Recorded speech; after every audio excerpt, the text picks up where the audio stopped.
खुशी भी बहुत ज़्यादा थी कि एक शहीद का बेटा कहलाऊँगा और हमारी फैमिली एक शहीद की फैमिली कहलाएगी। बिस्मिल्लाहिर्रहमानिर्रहीम। अस्सलाम वालेकुम नाज़रीन, आपका मेज़बान मोहम्मद यूनुस हाज़िर खिदमत है एक और वीडियो के साथ। नाज़रीन, आर्मी जो होती है वो किसी भी मुल्क की रीढ़ की हड्डी की हैसियत रखती है। वो मुल्क की अंदरूनी सोरश हो, खाना जंगी हो, बैरूनी हमले का ख़तरा हो या बैरूनी महाज हो, उसको आर्मी देखती है। तो किसी भी मुल्क की आर्मी का मजबूत होना बहुत ही ज़रूरी है। जिन मुल्कों की आर्मी कमज़ोर होती है उनका हाल आपके सामने है। शाम हो, इराक़ हो, ईरान हो, लीबिया हो, तो फिर वो इन तरह के हालात होते हैं। तो दुश्मन का सबसे कारगर हथियार क्या है? वो जो आवाम है वहाँ की, उसको आर्मी के ख़िलाफ़ करते हैं। उनकी आपस में जो दूरियां हैं वो बढ़ाते हैं, तो खाना जंगी का माहौल होता है। फिर वो हमला करके उस मुल्क को तबाह बर्बाद करते हैं। तो नाज़रीन, जहाँ हम हैं मुल्क खुदादाद पाकिस्तान में, अल्हम्दुलिल्लाह यहाँ वो माहौल नहीं है। आर्मी और आवाम का आपस में तल्लक बहुत ही ज़्यादा मज़बूत है। उसकी वजह है कलमे की बुनियाद, और ये हमारा रिश्ता। अल्हम्दुलिल्लाह हर पाकिस्तानी अपनी आर्मी से बेपनाह मोहब्बत करता है। जहाँ दुनिया की सुपर पावरें हैं, टेक्नोलॉजी से लैस उनकी अफवाज हैं, तरक्की याफ्ता जो ममालिक हैं, उनसे अगर मुवाजना किया जाए तो हमारी आर्मी के वसाइल ना होने के बराबर हैं। लेकिन फिर भी अल्हम्दुलिल्लाह इस टाइम भी दुनिया की नंबर 1 हमारी पाकिस्तान आर्मी है। तो उसकी वजह क्या है? उसकी वजह ये हमारा इस्लाफ। आप जानते हैं, ग़ज़वा बदर हो, ग़ज़वा उहद हो, खंदक हो, हुनैन हो, अहज़ाब हो, कोई भी हो, बहुत कम कलील तादाद में मुसलमानों ने हमेशा अक्सरियत पर गलबा हासिल किया है अल्लाह की नुसरत के साथ। वजह है जज्बा ईमानी और जज्बा हुब्बुल वतनी के साथ लड़ना। हमारे जो अफवाज पाकिस्तान के लोग हैं, सिपाही हैं, वो सिर्फ़ तनहा के लिए नहीं लड़ते। यकीनन उनके पीछे मकसद बहुत बड़ा है, जिसकी वजह से अल्लाह ताला उन्हें ये कामयाबियाँ और नुसरतें अता करता है। और ना होने के बराबर वसाइल के साथ भी वो दुनिया में नंबर 1 अपने आप को मनवाने में कामयाब हुए अल्हम्दुलिल्लाह।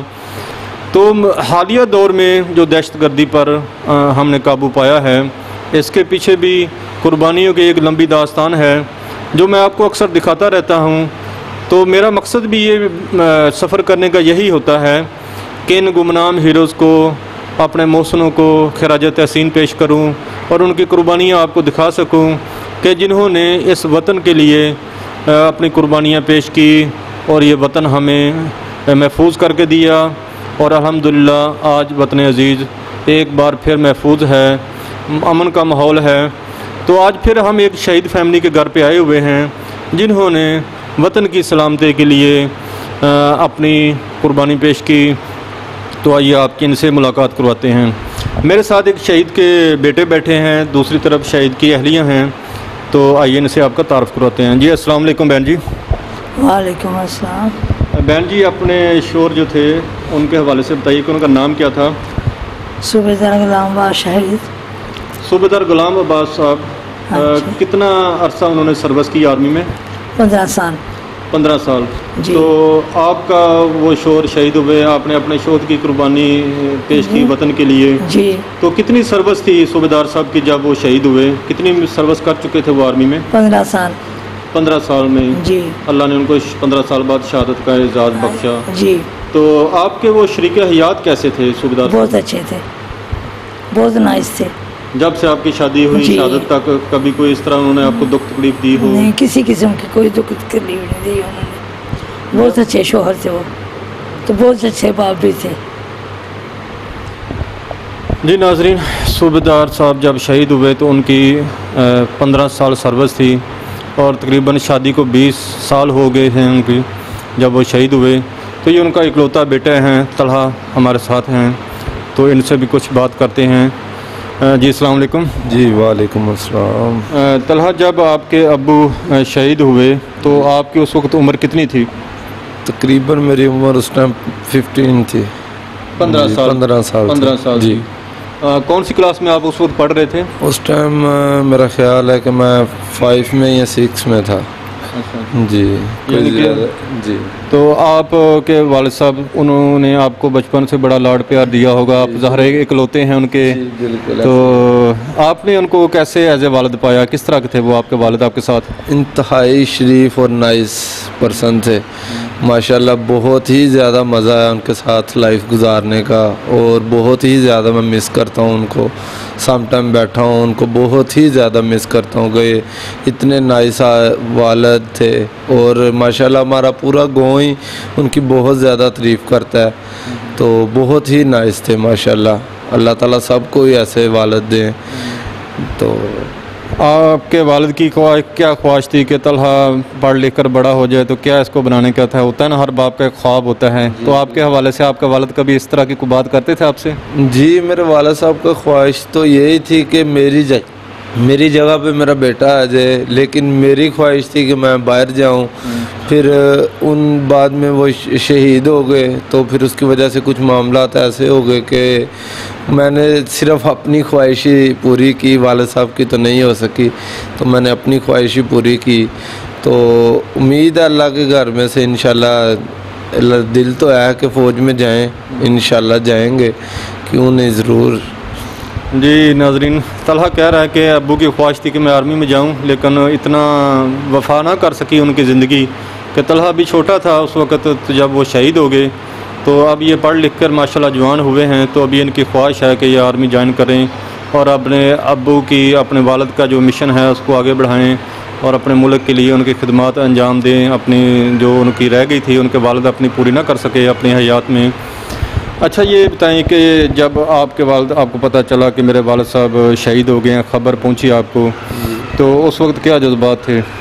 जी, उस वक्त जज्बात तो फिल वक्त तो यही थे, खुशी भी बहुत ज़्यादा थी कि एक शहीद का बेटा कहलाऊँगा, और हमारी फैमिली एक शहीद की फैमिली कहलाएगी।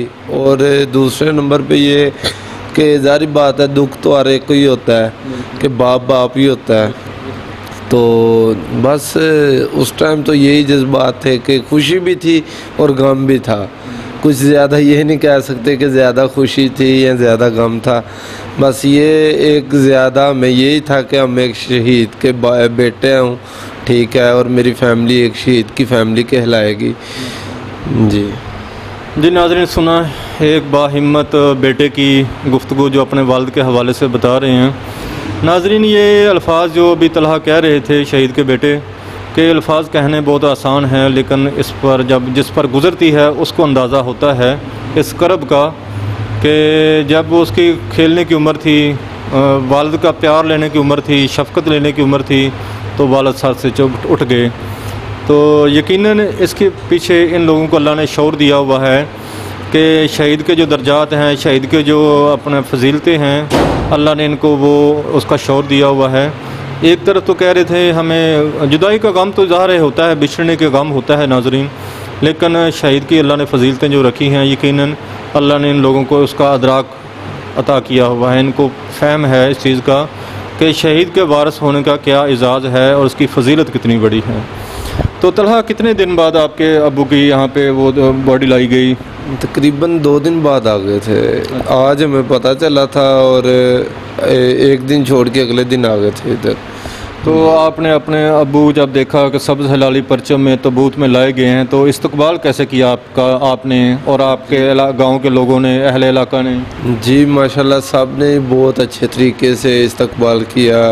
हमने क्या, हमारे गांव ने, साथ वाले गांव वालों ने, तकरीबन 5-6 गांव वाले इकट्ठे हो गए थे उस टाइम। तो माशाल्लाह सब ने बहुत अच्छा इस्तकबाल किया। तो बस।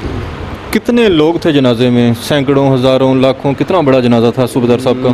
माशाल्लाह हमारा इधर गांव में कब्रिस्तान के पास ही ग्राउंड है स्कूल का, तो तकरीबन उधर बहुत ही ज़्यादा गांव के लोग थे और साथ वाले गांव के थे। जगह कम पड़ गई थी कि लोगों ने माशाल्लाह पैलियों के अंदर, जो पैलियाँ लोगों ने बीजी हुई थी, उनके अंदर खड़े होकर जनाजा पड़ा मेरे अब्बू का। तो माशाल्लाह फ़ौज वाले भी आए थे, बहुत अच्छे तरीके से उन्होंने भी इस्तकबाल किया, गाँव वालों ने भी, हमने भी किया। जी जी यकीनन नाजरीन, जो ज़िंदा कौमें होती हैं वो अपने मोहसनों का, अपने हीरोज़ का ऐसे ही इस्तकबाल करती हैं, उनके शान शान तरीके से करें भी क्यों ना। उन पर कोई एहसान नहीं है, वो हमारे मोहसन हैं। ये हम पर कर्ज़ है उनका कि हम उनके अपना मिशन को आगे बढ़ाएं। जिस मकसद के लिए उन्होंने कुर्बानियाँ दी, उस पाकिस्तान के लिए खैर खाई सोचें, उसके लिए दुआएं करें, उसका अच्छा सोचें। तो ये उन पर कोई एहसान नहीं है सूबेदार साहब पर, या और भी जो हमारे आर्मी के शहीद होते हैं। ये हमारा फ़र्ज़ है कि अपने हीरोज़ का उनके शान शान तरीके से इस्तकबाल करें। तो तलहा ये बताइए कि जब सूबेदार साहब यहाँ से जा रहे थे आखिरी दफ़ा, यानी कि शहीद होने के कितनी दिन पहले वो यहाँ आए, 1 महीना पहले, कोई याद है आपको? तकरीबन एक दो माह पहले इधर थे, हमारे पास ही थे। हम उधर रहते थे कोहाट में। कोहाट से मैं इधर छोड़ के गए, छुट्टियाँ थी तो इधर छोड़ के गए और कहते जब मैं नेक्स्ट टाइम आऊँगा 2-3 माह बाद जब आऊँगा फिर साथ आपको ले जाऊँगा। तो वो बस इसी सिलसिले में मसंगे लगे रहे कि चलो मैं अभी आऊँगा, कल आऊँगा, ऐसी बस चलता रहा। तो बाद में जब हमें पता चला कि उनकी शहादत हो गई है तो फिर उसके बाद कहीं भी नहीं जा सके। इधर ही बस वाला साहब से लास्ट टाइम बात हुई थी। उस टाइम मैं बीमार था काफ़ी ज़्यादा, तो मुझे बस यही कहते थे मैं आ जाऊँगा इंशाल्लाह, अल्लाह ठीक करेगा, अल्लाह ये होगा। तो बस बहुत उनकी याद आती है, उनकी बातें याद आती हैं। क्या कर सकते हैं, जो अल्लाह ताला को मंजूर है। जी तलहा, यकीनन अल्लाह आपको सब्र दे और आपके वाल जो ख्वाहिशात थी वो आपको पूरी करने की तौफीक अता फरमाए। जी बाजी ये बताइए कि जब आपको सूबेदार साहब की शहादत के मिली, ज़ाहिर है आपके वो सर के ताज थे, आपके वो मजाजी खुदा थे, तो आपकी क्या उस वक्त एहसासात है, क्या महसूस उस वक्त कर रही थी आप? अल्लाह का ये सोच रही थी कि